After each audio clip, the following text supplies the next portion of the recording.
قاصدی کو تا به جان پیغام دلدار آورد، یا هوایی کز نسیم طره یار آورد.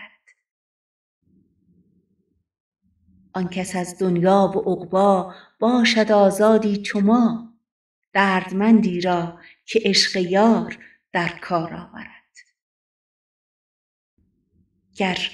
گر اناالحقهای ما را بشنود منصور مست، هم به خون ما دهد فتوی و هم دار آورد.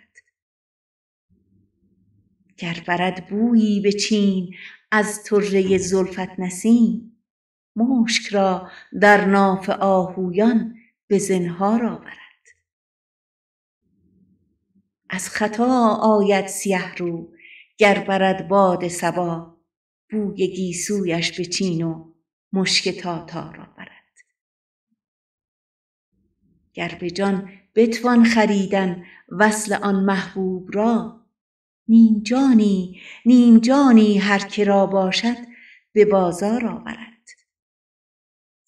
زلف و رخسارت عیان شد منکر رویت کجاست، تا به ایمان سر زلف تو اقرار آورد.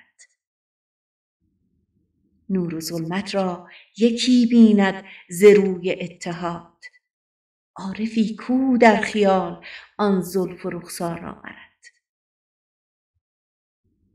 با لب و چشم نگارم وقت آن آمد که رند اهل تقوی را به دوش از کوی خمار آورد.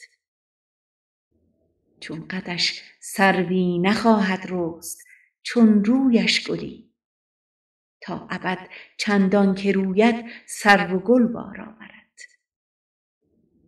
ای نسیمی هر که را رهبر شود فضل اله، از وجود خویش و غیرش جمله بیزار آورد.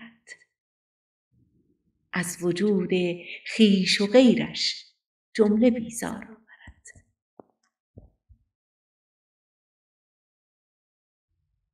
صدا: ماهرخ افرا.